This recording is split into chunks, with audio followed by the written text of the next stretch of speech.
Pratibha?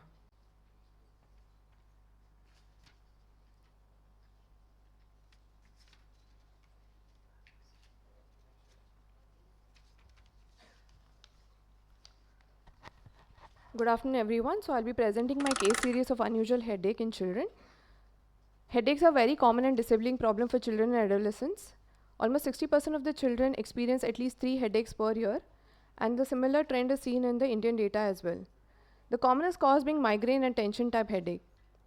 Headaches in children are frequently attributed to benign causes. However, persistent or atypical headaches warrant a deeper evaluation.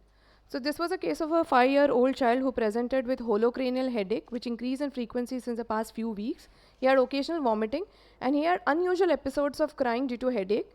He had consulted a pediatric neurologist who started him on treatment, and the headache reduced in intensity. When he presented to us, the visual acuity was 6/6 and 6. Pupil, color, contrast, anterior segment on fundus was absolutely normal. After 20 days, the headache worsened, and at this visit, we can see there is presence of early disc edema, and there was SAF on B-scan ultrasound. So this child was neuroimaged and was noted to have a very large cystic area in the left temporal region, and was diagnosed to have an arachnoid cyst. He underwent a left temporal mini craniotomy and endoscopic fenestration of the arachnoid cyst, and we can see that the SAF had resolved here. This was a case of a 14-year-old child who came with holocranial intermittent headaches in the past 2 years, which relieved after rest, and there were no aggravating factors. Her visual acuity was 6/6 and 6 with mild compound myopic astigmatism. Pupil, color, contrast, anterior segment and fundus was normal. So glasses were prescribed, and she was advised to consult a pediatric neurologist if the headache persisted.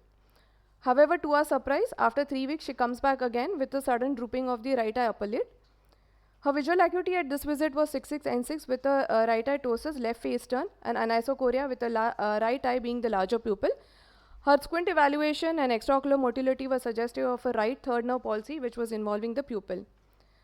So on neuroimaging, it was noted to have a craniopharyngioma, which was compressing the right third nerve. She underwent the visual fields were absolutely normal in this patient. The RNFL was normal. However, the GCC showed early binasal thinning, which was suggestive of a chiasmal compression. So she underwent a decompression procedure, and you can see that there was complete resolution of the third nerve. This was a case of a 16-year-old patient who came with holocranial headache, which had increased since the last 1 month. She was a known case of migraine since the early childhood, and she described that this time her headache is something unusual from the regular headaches that she gets. Her vision was 6/6 and 6. Pupil, color, contrast, anterior segment and fundus was absolutely normal. She was referred to the neurologist, and incidentally on the neuroimaging was noted to have a large pituitary macroadenoma. Her visual fields were normal. Her RNFL was normal, and the GCC showed early binasal thinning, again suggestive of a chiasmal compression.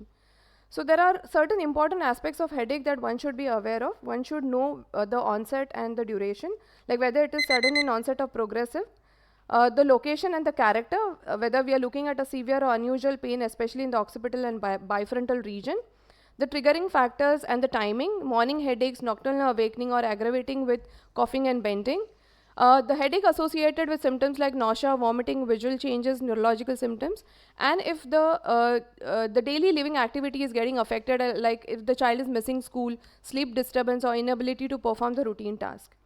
Look out for red flag signs which are associated with systemic signs and symptoms like fever, weight loss, neurological signs like vision loss, any ataxia or cranial nerve palsies, occipital headache, high risk groups, postural, in children with younger age group, associated with infective signs, squint and papillary edema, child waking up from sleep or early morning vomiting or thunderclap headache.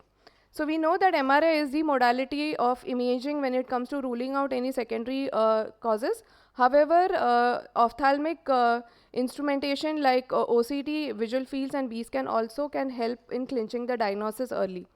So the lessons that we learned from these cases was there is a need for a close follow-up, reevaluate any persistent headache at least within 1 to 2 weeks. Intracranial compression can present without any alarming red flags, so close follow-up is important. Pay close attention to the patient's description of the headache, and timely referral to the neurologist is a must. So I would like to conclude that persistent or unusual headache need more attention. A comprehensive approach is important. Recognize red flags, utilize the advanced imaging techniques to clinch the diagnosis early. Timely interventions improves the prognosis and reduces long-term complications. And collaborative effort and awareness among clinicians is a must.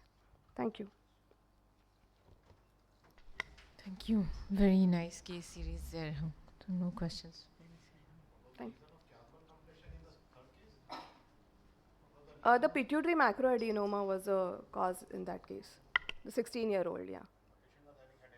Headache also. And since she was a known case of migraine, I think that is where kind of got delayed, and later on the neuroimaging was done.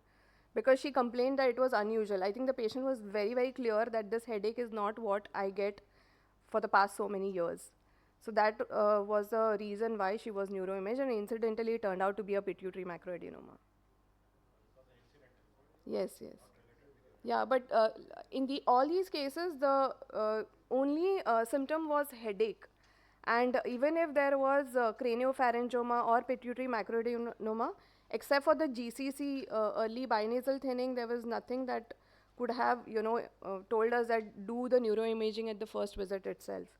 So that was one thing that was quite surprising in all these cases. Yeah. Thank you so much.